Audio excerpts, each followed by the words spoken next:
পিসি, আমি তোমাকে এক রাতের জন্য বিয়ে করতে চাই। যদি তুমি আমার কথা না রাখ তাহলে কিন্তু তোমার ভালোবাসার মানুষকে পাবে না। কারণ তুমি যাকে ভালোবাসো তার বয়স কম হলেও সে আমার বন্ধু। আমি যা বলি সে তাই করবে। পিসি, আমায় বল, আমি তোমার পিসি আর তুমি আমার কাছে এটা কি চাইলে?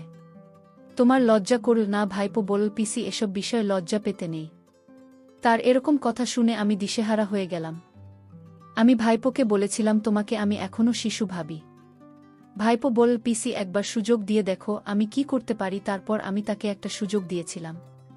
তারপর আমি যাকে শিশু ভেবেছিলাম তার তো ও মা গো। বলতে ভয় লাগছে, তাহলে আসল ঘটনাটি বলি। আমার 15 বছর বয়সী জোয়ান ভাইপো আমার রুমে ঘুমানোর জন্য পাগলামি করত। সে আমার দিকে অন্যভাবে তাকিয়ে থাকত। আমি এতটাই সুন্দরী ছিলাম দেখতে যে বাচ্চা ছেলেরাও আমাকে দেখে পাগল হয়ে যেত। আমায় দেখতে খুব সুন্দর ছিল, কিন্তু তাও আমার বিয়ে হয়নি। এত সুন্দরী হওয়া সত্ত্বেও আমার কারো সঙ্গে বিয়ে হয়নি। কারণ আমার নাকি একটা বড় সমস্যা ছিল। কিন্তু কি সমস্যা ছিল সেটা আমাকে কেউ বলেনি। আমি নাকি দোষী। আর এই কারণেই আমার এখন পর্যন্ত বিয়ে হয়নি। এদিকে আমার বৌদি দিনরাত আমাকে খোঁটা দিয়ে বলতো যে আর কতদিন আমাদের ঘাড়ে চেপে বসে থাকবে। নিজে থেকে কোনো ছেলেকে পছন্দ করে বিয়ে করে নিতে পারো। তুমি তো বাইরের জব করো, সেখানে কি কোনো ছেলে নেই যে তোমার সৌন্দর্য দেখে তোমাকে পছন্দ করবে? তোমার এই সুন্দর চেহারা কি কাজের জন্য না? তোমাকে কোনো ছেলে বিয়ে করতে রাজি নয়। বৌদি আমাকে অনেক কড়া কথা বলতো, কিন্তু আমি বৌদির কোনো কথায় রাগ করতাম না। কারণ মা মারা যাওয়ার পরে আমি দাদা ও বৌদির কাছে থেকেছি। তাই বৌদি কিছু বললে আমি সেটা চুপচাপ সহ্য করে থাকতাম। আগে আমার খুব কষ্ট হতো এটা ভেবে যে আমার কেন এত দোষ আছে, কেন আমাকে কোনো ছেলে শুধু আমার সৌন্দর্য দেখে পছন্দ করে না। কিন্তু এখন আর সেগুলো কোনো কিছুই আমার যায় আসে না। আগে আমি অনেক পূজা পাঠ করতাম এটা ভেবে যে একদিন না একদিন আমার বিয়ে হবে। কিন্তু এখন আমি আর এটা ভেবে আফসোস করি না যে আমার কোনোদিন বিয়ে হবে না। কারণ আমার বয়সের ছেলে পাওয়া খুব ভাগ্যের ব্যাপার। কারণ বেশিরভাগ মেয়েদের তো সাধারণত 18 থেকে 20 বছরের মধ্যে বিয়ে হয়ে যায়। আর আমার মতো 35 বছর বয়সী মেয়ের জন্য পাত্র খুঁজে পাওয়া খুব মুশকিল। একদিন রাত্রে বেলায় আমি নিজের কাজে ব্যস্ত ছিলাম। ওই সময় আমার ভাইপো ঘরে এসে বলল, আমাকে দেখে নাকি মনে হয় না যে আমার বয়স 35 বছর। আমাকে তো 19 বছরের মেয়েদের মতোই দেখায়। আমি তখন ভাইপোকে বলেছিলাম, আমি তোমার পিসি, তাই তোমার আমাকে এই ধরনের কথা বলার একদম উচিত নয়। যাও নিজের ঘরে গিয়ে শুয়ে পড়, অনেক রাত হয়েছে। আমার ভাইপো তখন রুম থেকে যাওয়ার আগে বলল, পিসি, এই কথাটা আমি বলছি না। আজ সকালে আমার যে বন্ধুরা এসেছিল সে তোমার ব্যাপারে এরকম বলেছে। তাই আমি তোমাকে তার কথাটাই বলতে এসেছিলাম। আমি তখন আমার ভাইপোকে জিজ্ঞেস করলাম, তোমার বন্ধুর নাম কি? সে তখন বলল, তার বন্ধুর নাম না কিন্তু। পরের দিন সকালবেলায় আমার অফিসের ডিউটি ছিল না। তাই আমি নিজের কাপড় চোপড় বাড়ির পিছন দিকের উঠোনে শুকোতে দিচ্ছিলাম। ওই সময় দেখলাম আমার ভাইপোর বন্ধু অন্ত আমার কাছে এসে বলল, বলছি ম্যাডাম কেমন আছেন? আমি যখন পেছন দিকে ঘুরে তাকালাম তখন দেখলাম একটা ছেলে ঘাড়ে ব্যাগ নিয়ে দাঁড়িয়ে আছে। আমি তখন জিজ্ঞেস করলাম, তুমি কিন্তু? সে তখন বলল, হ্যাঁ আমি অন্তু। আমি তখন বললাম, তুমি আমার নাম ধরে কিভাবে ডাকতে পারলে? আমি তোমার পিসে হয়, তাই আমাকে নাম ধরে নয় পিসি বলে ডাকবে। কারণ তুমি আমার ভাইপোর বন্ধু, তাই তুমিও আমার ভাইপো হলে এরকম ভুল আর কোনো দিন করবে না। আমার ভাইপো যেমন আমাকে পিসি বলে ডাকে তুমি আমাকে পিসি বলে ডাকবে। আর তুমি এখানে কি করছো? আমার ভাইপো তো স্কুলের জন্য অনেক আগেই বেরিয়ে গেছে। অন্তত বল পিসি, আপনার একা একা রোদে কাজ করতে দেরি হচ্ছে, আমি আপনাকে সাহায্য করি। আমি তখন অন্তুকে বললাম, আমার সাহায্য করতে হবে না। আমি কারো সাহায্য নিয়ে কাজ করতে পছন্দ করি না। আমি নিজের কাজ নিজে করতে পছন্দ করি। তুমি এখনই এখান থেকে চলে যেতে পারো। তারপর সেদিন রাত্রে বেলায় আমি যখন খাওয়া দাওয়া করে নিজের ঘরে শুয়েছিলাম তখন মনে হলো আমার পাশে যে কেউ বসে আছে। এমনকি ঘুমের ঘোরে মনে হলো আমার কাছে কেউ জেনে আসার চেষ্টা করছে। আমি চিৎকার করে উঠলাম, কারণ আমার পাশে একটা ছেলে বসেছিল এবং তার মুখটা কালো কাপড় দিয়ে ঢাকা ছিল। আমি যখন চিৎকার করে উঠলাম তখন সে দৌড়ে ঘরের ভেতর দিয়ে পালাতে শুরু করল। ওই সময় আমার ভাইপো বারান্দার ঘরে ছিল। আমার ভাইপো ওই চোরটাকে দেখে ভয়ে চিৎকার করতে শুরু করেছিল। তারপর বাড়ির বাকি সদস্যরাও যখন হাজির হয়েছিল তখন দেখলাম আমার ভাইজির মুখটা চেপে ধরে আছে। ওই চোর তখন আমি না পেরে ওই চোরের চুলের মুঠি ধরে বললাম, আমার ভাইজিকে ছেড়ে দে। তারপর বাড়ির বাকি সদস্যদের দেখে অনেক বেশি খাবারে গিয়ে আমার ভাইজিকে ওই চোরটা অনেক জোরে ধাক্কা দিয়ে বাড়ি থেকে পালিয়ে যায়। আমরা ওই চোরকে অনেক ধরার চেষ্টা করেছিলাম কিন্তু পারিনি, এবং তার মুখটাও দেখতে পারিনি। কিন্তু আশ্চর্যের বিষয় হচ্ছে এই চোরটা কিন্তু আমাদের বাড়িতে কোনো কিছু চুরি করেনি। সে তো আমার একটা পোশাক নিয়ে পালিয়েছিল। এদিকে আমার ভাইপো তো ভয়ে অজ্ঞান হয়ে গেছিল যখন ওই চোর তার মুখটা অনেক জোরে চেপে ধরেছিল। চোরের পালিয়ে যাওয়ার পরে আমার ভাইঝির চোখে মুখে জলের ছিটে দিয়েছিলাম। তারপরে তার জ্ঞান ফিরে এসেছিল। ওদিকে আমার বৌদি ও আমার ভাইপোর অবস্থা দেখে কেঁদে কেটে অবস্থা খারাপ হয়ে গিয়েছিল। আমার দাদা যেহেতু বিদেশে থাকত, সেদিন রাত্রে বেলা দাদা বাড়িতে থাকলে আমাদের হয়তো এতটা ভয় লাগত না। সেদিন আমরা সবাই খুবই ভয় পেয়েছিলাম। এদিকে আমার ভাইপোর সঙ্গে তার বন্ধু অন্ত যখনই আমাদের বাড়িতে আসত, তখনই ওই ছেলেটা আমার সঙ্গে কিছু না কিছু কাণ্ড ঘটাতে। সেদিন যখন আমি নিজের ঘরে বসে লাগবে কিছু কাজ করেছিলাম, তখন সে আমার ঘরের ভিতরে এসে বলল, আপনি দেখতে ভীষণ সুন্দর। আমি তো আশ্চর্য হয়ে তার দিকেই তাকিয়েছিলাম। তারপর সে হঠাৎ করে অদ্ভুত আচরণ করার চেষ্টা করছিল। তখন না পেরে তাকে একটা থাপ্পড় মেরে বলেছিলাম, তুমি এটা কি করছো, বেরিয়ে যাও এখান থেকে। সে দিনের পর থেকে আমার ভাইপোর বন্ধু অন্ত বেশ কিছুদিন পর্যন্ত আমাদের বাড়িতে আসেনি। বেশ কিছুদিন পরে সে একদিন হঠাৎ করে আমাদের বাড়িতে এসে সুযোগ পেয়ে আমাকে বলল, আপনার সঙ্গে আমি বন্ধুত্ব করতে চাই এবং সেদিনের ব্যবহারের জন্য আমি খুবই দুঃখিত। আমাকে ক্ষমা করে দিন এবং আমার সঙ্গে বন্ধুত্ব করুন। আমি তখন ওকে বলেছিলাম, তুমি এখন ছোট, আমার বয়সটা দেখেছ, আমি তোমার থেকে অনেক বড়, তোমাকে আমি নিজের বন্ধু করতে পারবো না। উনি তখন বলছি, আমি বড় হয়ে গেছি, আমি আর ছোট নেই। আমি তখন তাকে বুঝিয়ে বললাম, তুমি আরও একটু বড় হও, তারপরে আমি তোমাকে বন্ধু বানাব। ছেলেটি মাঝে মধ্যে এমন ব্যবহার করত যে তাকে দেখে ভীষণ বিরক্ত লাগত। একদিন বৌদি আমার ভাইপোকে বলল, তুই অন্তর সঙ্গে একদম চলাফেরা করবি না, ওই ছেলেটাকে আমার মোটেই ভাল লাগে না, সঙ্গদোষে দুইও খারাপ হয়ে যাবে, তাই ওই ছেলেটাকে আর আমাদের বাড়িতে নিয়ে আসবি না। আমার ভাইপো কিন্তু খুব ভদ্র এবং সহজ সরল ছিল, কিন্তু তার বন্ধু মোটেই সহজ সরল ছিল না।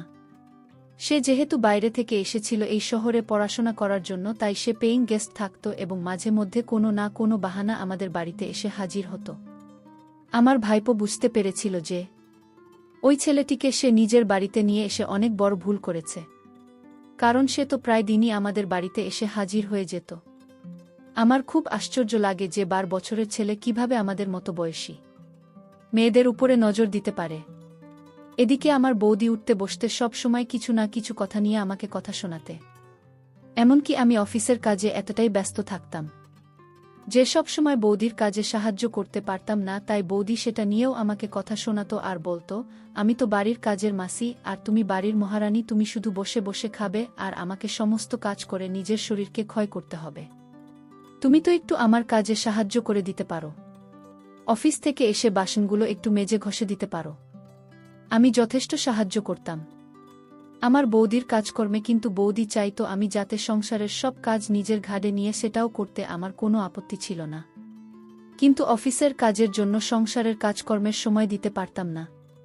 অথচ আমি যা টাকা পেতাম আমার ভাইপোর উপরে খরচ করে দিতাম। তাদের পকেট মানে আমি দিতাম, বাইরে ঘুরতে যাওয়া, জামাকাপড় কেনাকাটা, এসব কিছু টাকা আমি দিতাম। একদিন অন্তত আমাদের বাড়িতে যখন এসেছিল, তখন আমরা সবাই তাকে দেখে অনেক এসেছিলাম, কারণ সে এমনভাবে সেজেগুজে এসেছিল তাকে জোকারের মতো দেখাচ্ছিল। আসলে আমার সামনে নিজেকে বড় দেখানোর জন্য বড়দের জামাকাপড় পরে এসেছিল। আমি যেদিন তাকে বলেছিলাম যে তুমি এখন ছোট, তুমি বড় হও, তারপরে আমি তোমার সঙ্গে বন্ধুত্ব করব, সে দিনের পর থেকে ওই ছেলেটি আমার সামনে নিজেকে বড় প্রমাণিত করার জন্য উদ্ভুত কাণ্ড করত। সেদিন তার সাজ পোশাক দেখে আমরা খুব হেসেছিলাম। সেদিন অন্তত লজ্জা পেয়ে আমাদের বাড়িতে চুপচাপ চলে গিয়েছিল। এমনকি সে নিজের পার্সোনাল ডায়েরি এটাও ভুলে আমাদের বাড়িতে রেখে দিয়ে চলে গেছিল।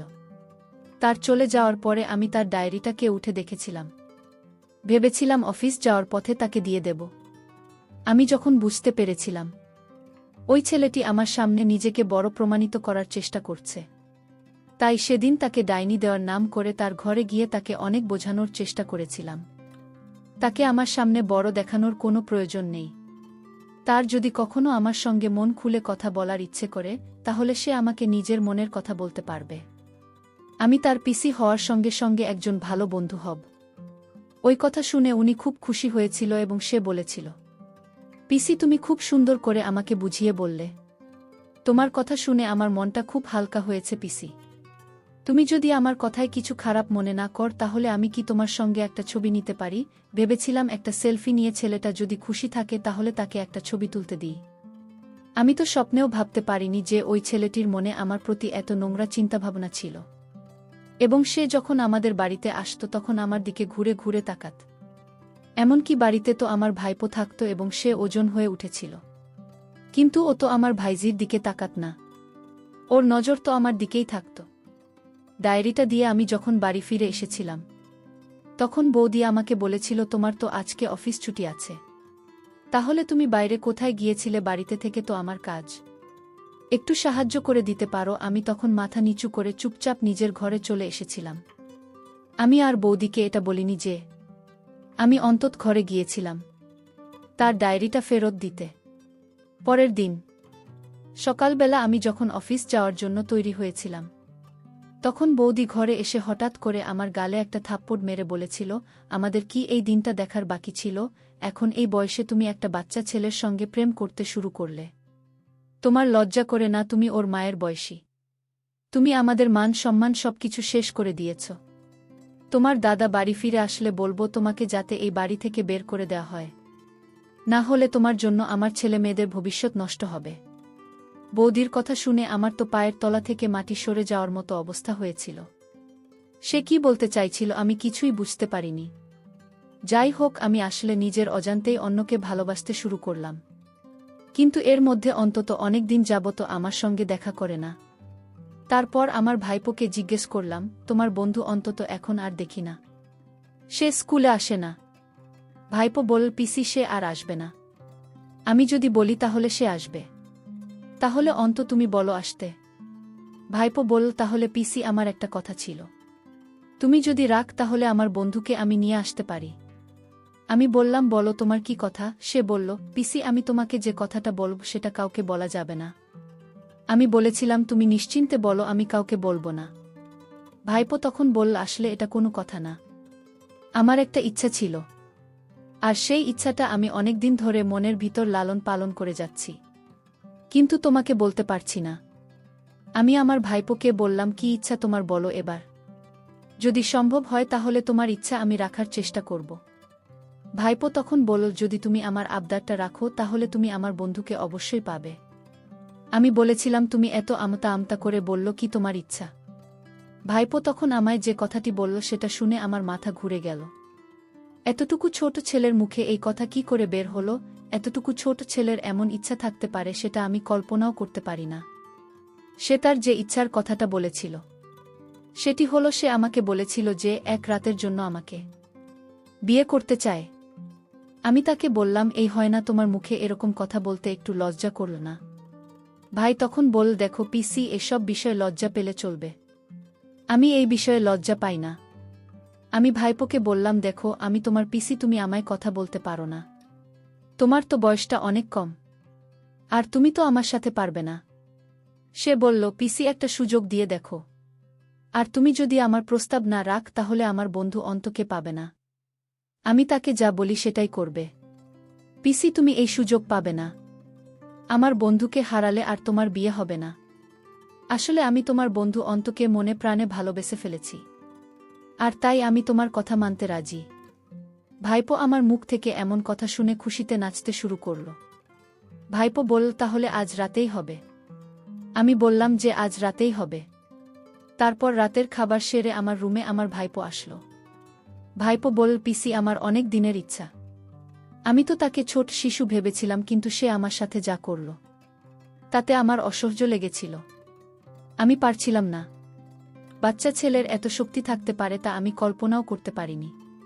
যাই হোক, ভাইপো যা বলেছিল আমি তার সকল কথা রেখেছি। ভাইপো সকালে ঘুম থেকে উঠে অন্তত এ নিয়ে আসলো। অন্তর বাবা মা আমার সকল সমস্যা জেনে অন্তর সাথে বিয়ে দিল। এর কারণ একটাই, অন্ত তার বাবা মাকে বলেছিল সে আমাকে ছাড়া জীবনে বিয়ে করবে না। তাছাড়া আমি তো দেখতে ভীষণ সুন্দরী ছিলাম। তার মা বাবার কাছে আমি প্রিয় হয়ে উঠেছিলাম। আমরা সবসময় বাচ্চা ছেলেদের অবহেলা করি, মনে করি ওর তো বয়স কম, ও বিয়ে আর কি বুঝবে। আসলে বর্তমান যুগে দেখা গেছে 15-16 এবং কি 12 বছরের ছেলেরাও সংসার করতে পারছে। এই জন্য ছেলের বয়স কম হলেও যদি আপনার ছেলে বিয়ে করতে চায় তাহলে বিয়ে দিয়ে দিন, তা না হলে আপনার ছেলেটা নষ্ট হয়ে যেতে পারে।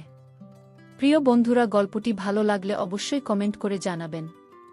আর নিয়মিত এমন আলাদা স্বাদের গল্প শুনতে ভিডিওটিতে লাইক এবং চ্যানেলটিকে সাবস্ক্রাইব করে সাথেই থাকুন। আর হ্যাঁ, নোটিফিকেশন বেলটি অল করে রাখবেন, যাতে পরবর্তী গল্প সবার প্রথমে আপনাদের কাছে পৌঁছে যায়। ধন্যবাদ বন্ধুরা, ধন্যবাদ সবাইকে।